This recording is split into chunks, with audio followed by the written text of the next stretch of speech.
Hi, welcome to CloudWorld. My name is Dilip Krishnan. Thank you for joining me in this session for CloudWorld. My talk is building a smart engine to solve your word problems. A little bit about me. My name is Dilip Krishnan again. I'm part of the cloud engineering team here at Oracle. And what that means is, in addition to all the great things that we offer as part of our platform services and cloud services, we also offer a service that's called CloudLift, and where we really essentially help our customers migrate their workloads to the cloud. And it's a free service that customers can take advantage of. It's called CloudLift. And my team is responsible for the delivery of a lot of these migrations of folks that are coming onto Oracle Cloud. A little bit about myself.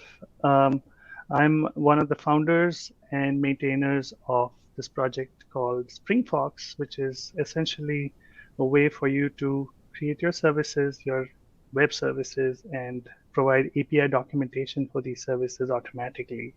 So I maintained it for a while, and uh, oftentimes your technology serves a purpose, and then there's times when the tooling and the evolution of thought on how things need to be done change. So right now it's not really actively maintained, but it was a really pretty popular project. Um, a little bit about what I do. I love to talk about APIs and RESTful services, and I'm a big contributor to the Open API stack in the past as well. And um, uh, why a little bit about why we're here. So, like I mentioned, like we've all gone through this pandemic, and we've all found ways to find ways to keep ourselves motivated, entertained, energized.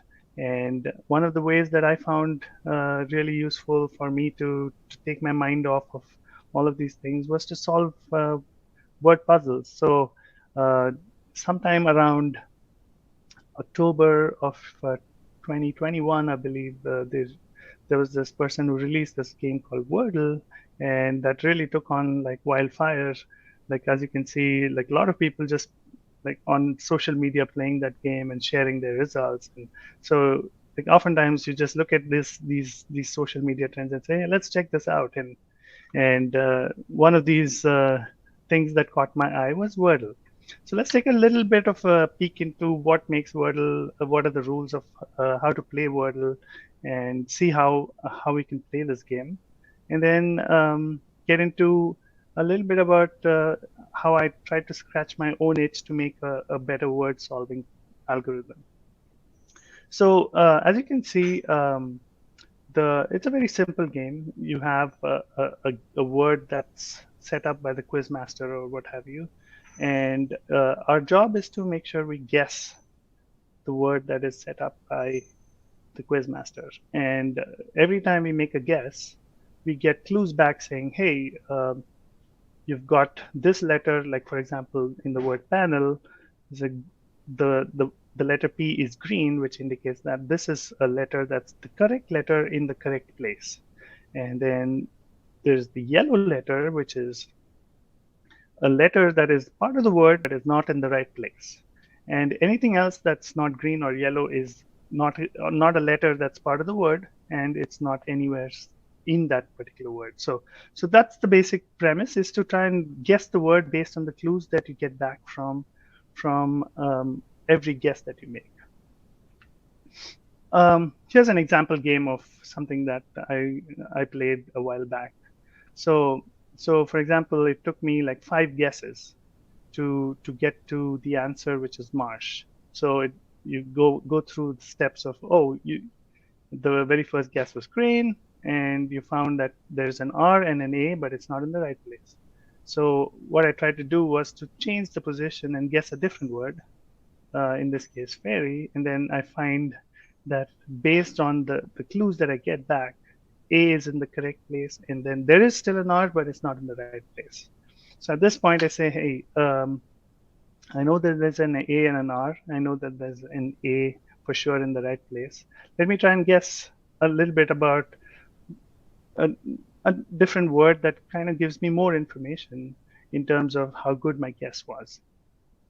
And then once I place that word called bats, I find that it has two other letters that I didn't really have information on in the previous guess, which is S and H. We know that the word has S and H, but it's not in the right place.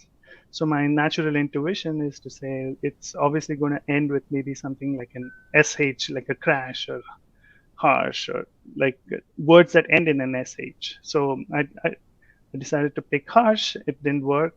And then the second guess that I made was marsh, and that turned out to be the word. So as you can see on the right, 5 is the number of guesses that it took me to crack this game. And the goal of this game is to try and see how we can get these guesses to as a minimum as possible. So oftentimes you play with your friends and social media and say, hey, I got this in 2, I got this in 3. So it always becomes an interesting challenge to keep each other motivated on how we are solving these puzzles, right?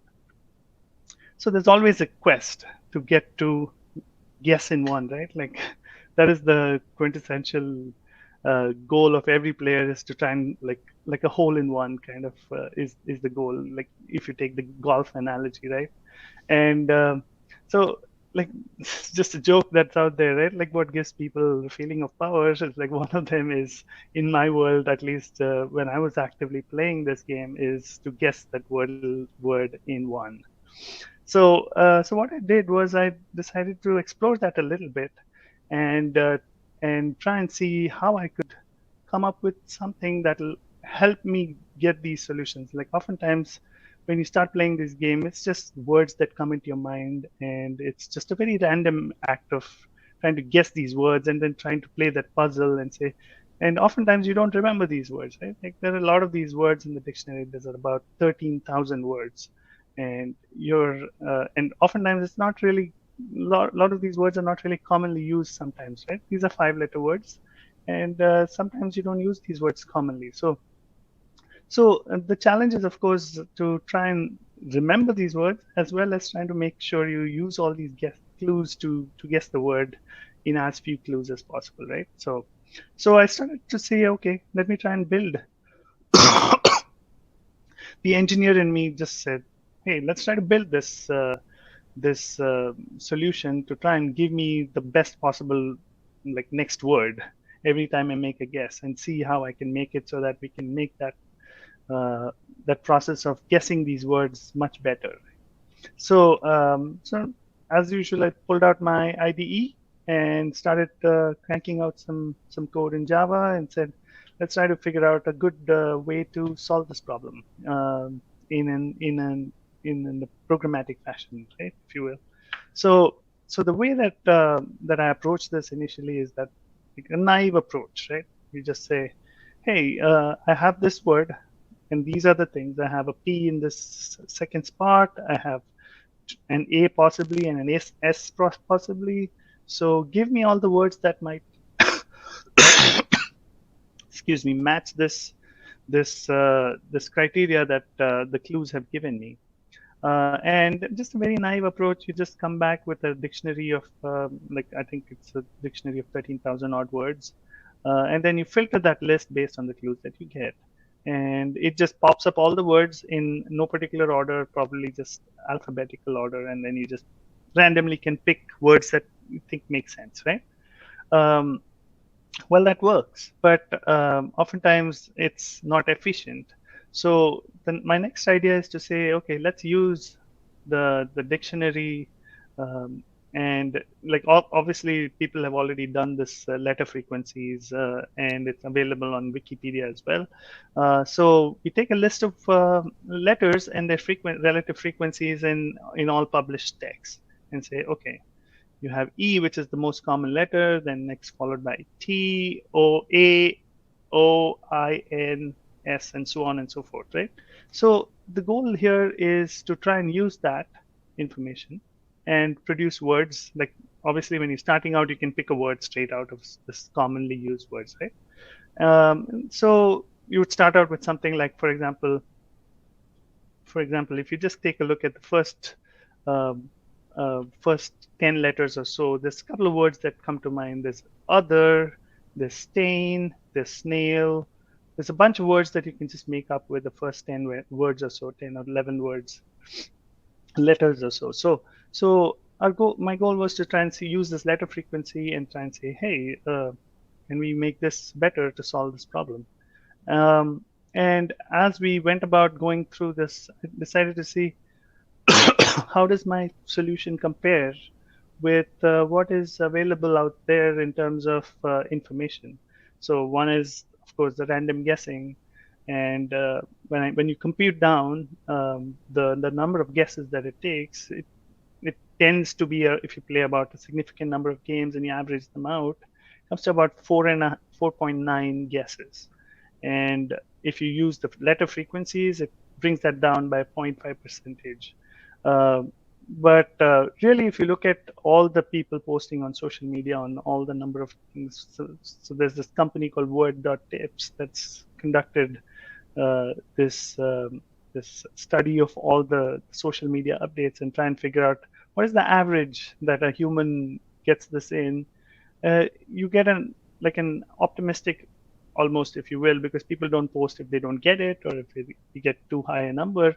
But really, what you see out there is about 3.9 guesses for each word.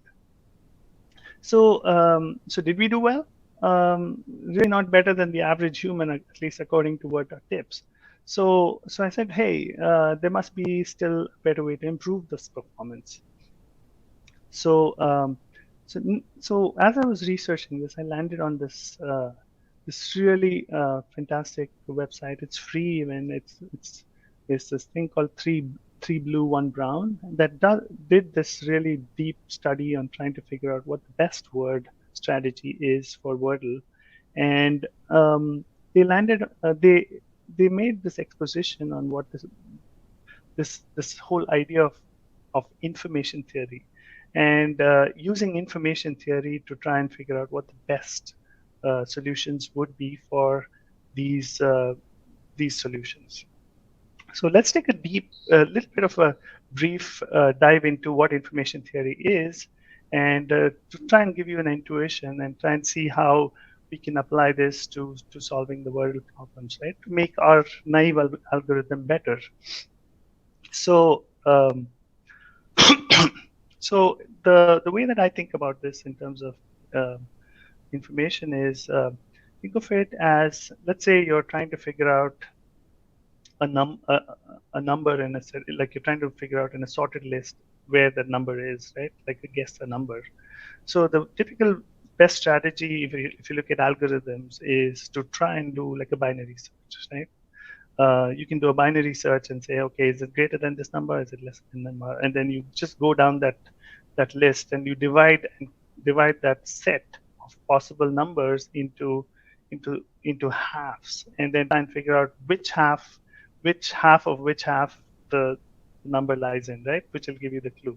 So that's the same idea here as well. So let's say you divide your you provide a guess for a word. Let's say in our example, let's say we guessed, our very first guess was crane.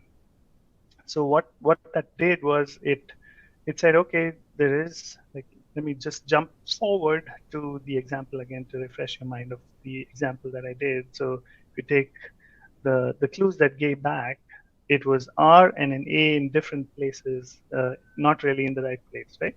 So what that does is it gives us information. It says, hey, there is A and there's an R, but it's not in the right place. Can you give me a list of words? So what that clue gives us is, it says, okay, there's a total of 13,000 words, and it brings that number down from 13,000 to whatever it is. It brings it down, and our goal is to try and see how much it brings it down. So by the measure for how much it brings it down is kind of easily measured in terms of bits, because you're just trying to divide that whole set by 2, right? So our whole idea is to denote what that information is, and by information we really are representing that information in terms of bits.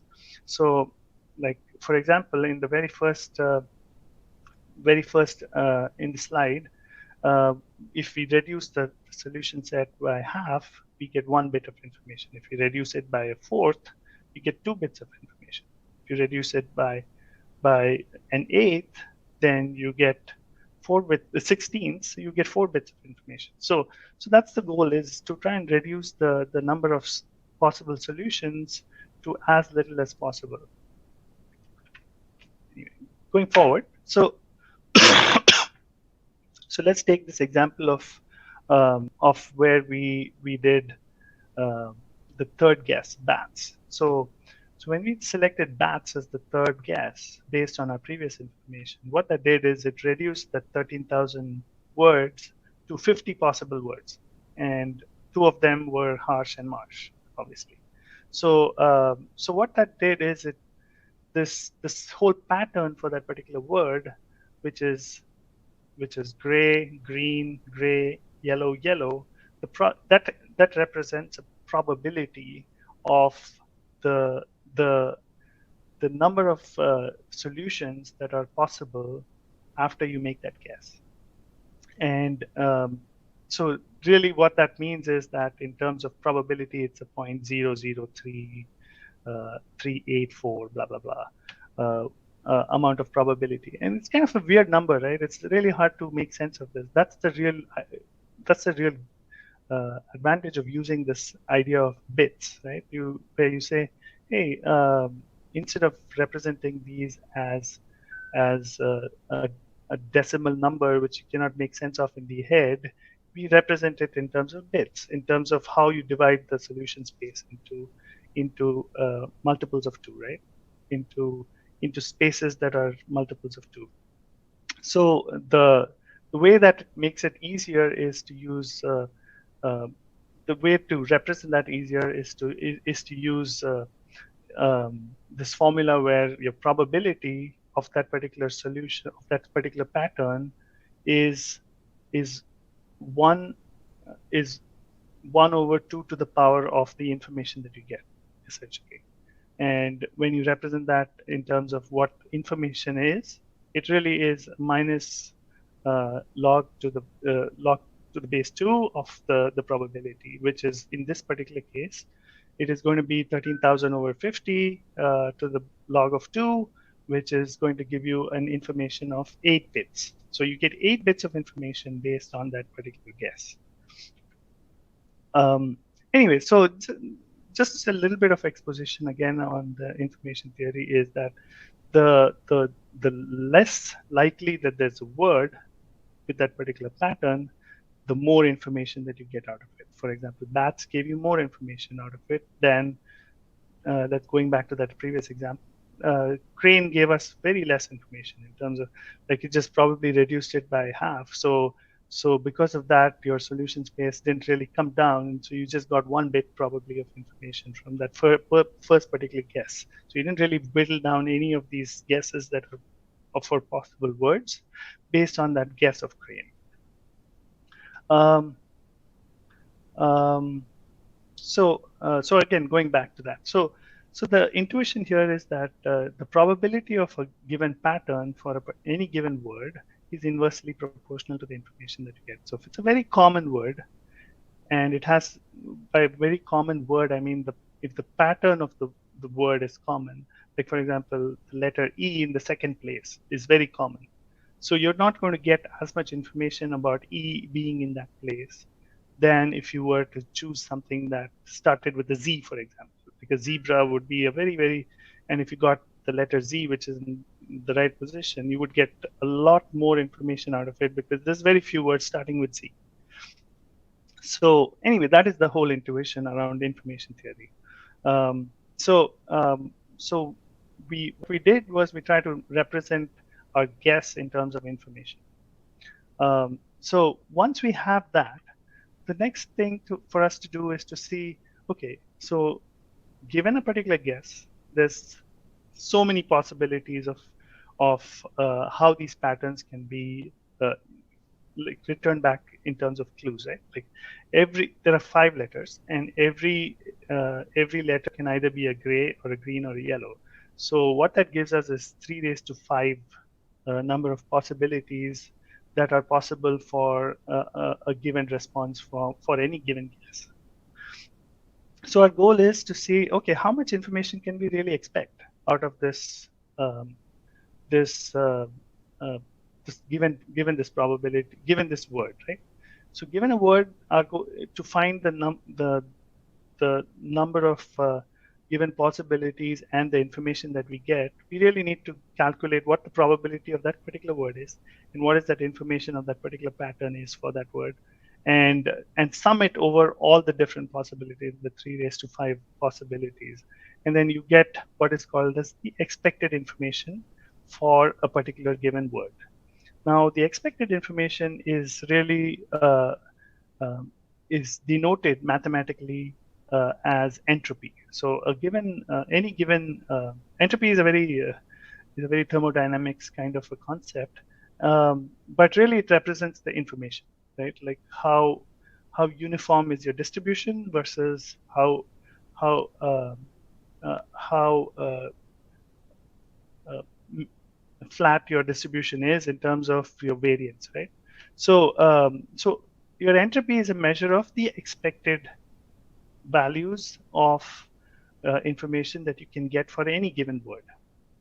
And then once you place that word and the response comes back with a clue, you actually get the actual information that you got from that particular word. Like, for example, in this particular diagram for crane, if you see the very second word on the top, the second clue on the top for that particular pattern, the amount of information that we got back is 4.11 in terms of the information that we got. So that's the actual information if we got that response back from the clue. But the total expectation is the sum of all the probabilities of all that distribution. So anyways, that's the intuition. And our goal is to make sure that to solve this problem, we try and like maximize the amount of information that we get back with every guess. And that is achieved essentially by picking the word that gives us the most information. So you might choose to ignore that and still try other combinations that might work. But really, the goal is to try and stick to that whole algorithm that comes back, which is with a sorted list of the maximum information that you get back for any given guess. So anyway, that is the implementation that we went for. Did that really work? Did that really do a pretty good job? Yes, it did a really good job. So, but I didn't really want to stop there. Can we maybe make this even better with using AI and machine learning? I wanted to see how we can try and explore that opportunity as well. So I looked up a bunch of ways that we could model this in terms of an AI and a machine learning problem, and really looked up a lot of these situations where people are trying to solve like a Pac-Man puzzle or an Atari game or chess or AlphaGo, and all of these options they converged on this whole idea of using reinforcement learning. And the reason that they went towards that option is, one, for any given supervised learning, you essentially have to capture a sample set that's really large for it to actually make sense. And then secondly, if you're going to train it based on some person actually playing it, the algorithm can never be better than the person that's playing it, because it's always going to be as good as or less than the supervisor essentially. So like, for example, AlphaGo is one of these programs that IBM came out with to beat a human on playing the game called Go. So the way that they did that is to use this idea of reinforcement learning. Reinforcement learning is essentially really to kind of compress this whole vast study of data science into one particular slide, is to basically say, like, any reinforcement learning is composed of a neural network, if you will. It tries to simulate the brain, essentially, is to try and see how we can use an agent that takes particular actions on behalf of the human, and then modifies the environment, and the environment comes back and gives its new state. And based on the new state, you can actually train the agent to take an action that will either uh, influence the future actions, right? So there's this whole idea of taking an action to influence the environment, and then the environment changes the state, and based on that state, you determine if the agent should be rewarded or the agent should not be rewarded. So the goal is to try and maximize the reward so that over time, the over sufficient training, the agent is able to play the game on their own, and also be able to figure out how to win and come up with a strategy without being supervised. So I try to model a very simple reward function, for example, and all of these things are based on the things that I've done in my journey in the past, is to try and use all these building blocks that have gone into building this, right? So going back to this example that I was working with, if you take, for example, crane. So crane is not the winning word, as you can see. And the clues that I got back were 2 yellows and 1 green. So the strategy that I came up with was to give a score of 0 for any grays, and a score of 1 for any yellows, and a score of 2 for any greens.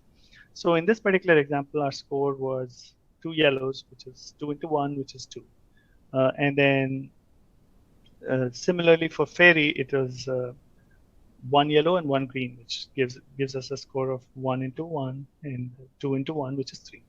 And also I use this idea of information theory for each of these words, right? What is the expected information for each of these? And when you go down and look at it, you basically see that crane has got a really high information value that comes out of it, because a lot of those words are whittled down based on the expected information is really large. I would say that way. And compared to fairy, so that was, while that was a good guess, it didn't. The clues that came back were not really that great. So what that did was we had to alter it altered our search criteria for the words. Oops. Um, and when it's a very simple reward function, so the function just computes the sum of the win, whether it was a winning word, or whether the clues were good, or if the information was high, and then it totaled it up. And then, as you can see, like intuitively, this gives us the idea that fairy is a better word guess than crane in this particular instance. So this is a very simple reward function that you model. So the idea is that you make an action which is a guess, and then you come back and you say, this is the new state, which is the clue that we got back, and then this is the reward, which is basically saying that total reward for guessing crane was 7.7, and the total reward for guessing fairy was 7.9, which is a better guess. So as you keep doing this, you keep training the network to try and make better guesses over time. So this is still using all of these algorithms that we've built so far. So how did we fare? So again, using information theory still beats out all of this, all of the other techniques, starting from random guessing being the highest. Even reinforcement learning wasn't as highly efficient at guessing, but it's really difficult, right, to reduce the guesses. So what it's telling us is that to guess 3 or above is probably the best anybody can do. Everything else is going to be either getting a lottery ticket, or you've just been like incredibly lucky otherwise, right? So what it's telling us is that it's really hard to get as close to 3 as possible. Once you reach a certain threshold, it's going to be really hard to optimize your algorithm. So I took those as learnings, from all the different things that we tried out, and I wanted to still see how we can make this better in terms of not only selecting, like 3 is a good score, 3.4 is still a good score, right? But how can we make this better in terms of like how do we apply it to the way that we build applications, that Like right now, this was serving just my purpose. How do I build it so that I can share it with my friends?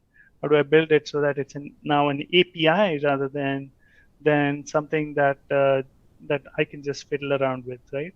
So so really, I was looking for ideas of how I can take this germ of an idea, build fairly decent algorithm out of it, and how do I make this and expose it so that I can share it in terms of like one, making it easily accessible, two, making a good developer experience. If we want to share that with the developer community, for example, like there's so many people who are enthusiasts for these kinds of APIs, right? And so how do I be part of this API community that can solve word problems?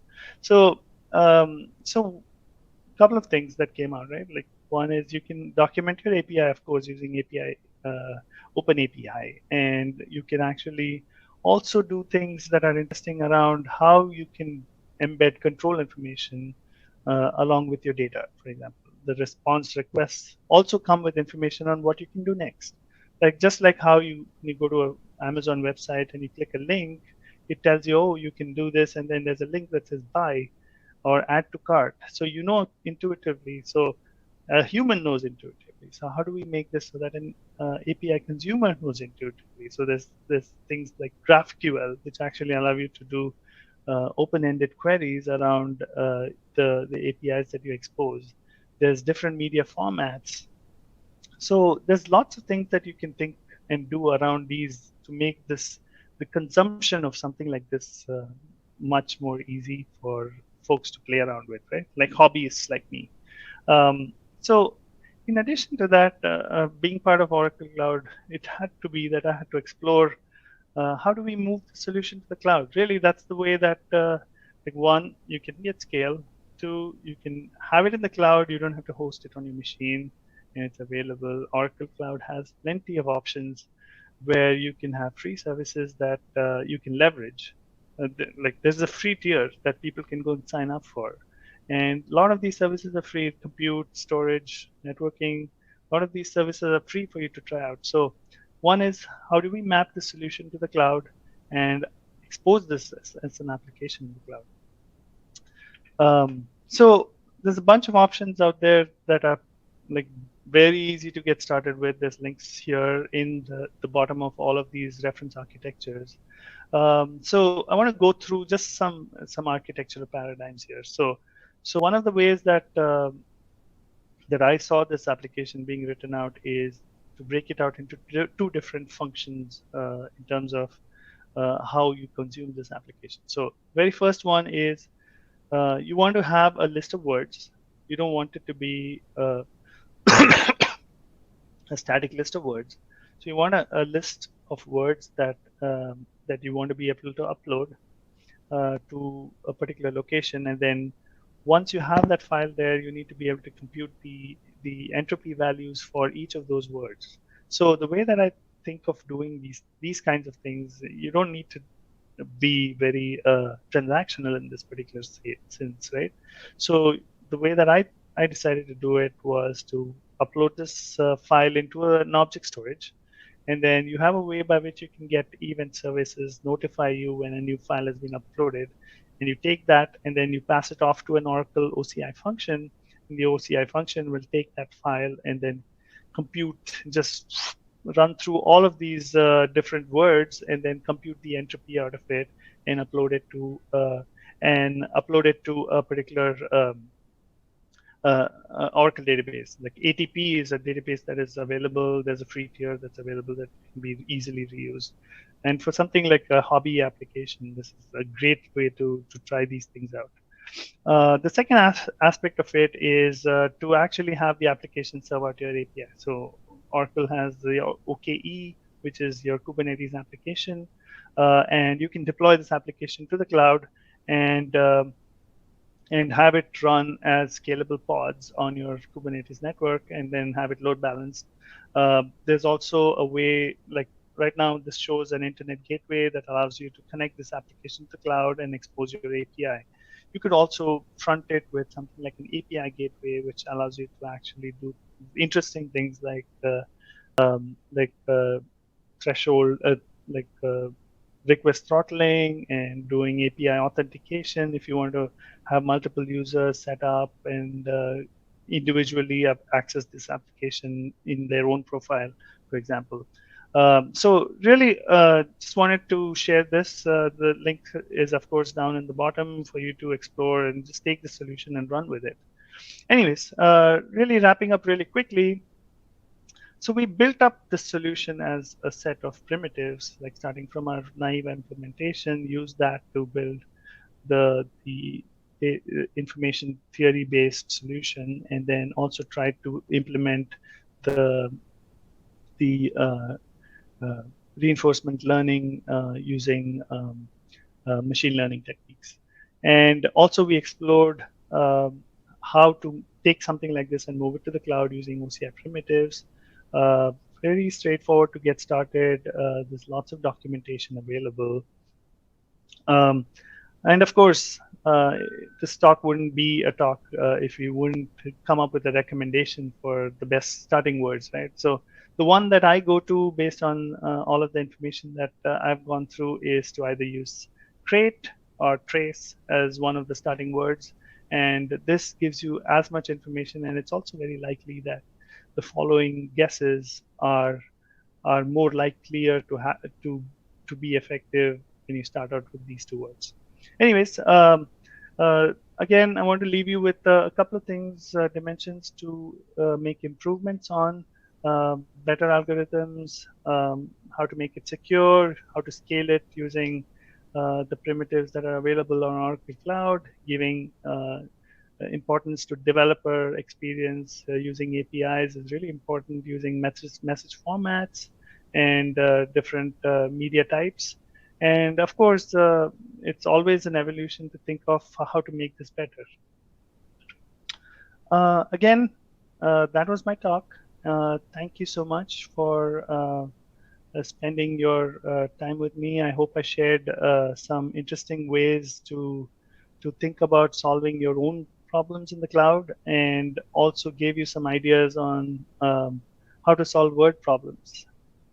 Thank you so much. Again, my coordinates are available in the slide. I'm available on Twitter if you want to reach me to get access to the code, or chat about these things, these solutions, or even chat about how you'd like to take your journey to Oracle Cloud. Please give me a shout out at Dilip Krishnan at oracle.com. It was a great presenting these ideas to you. Thank you so much.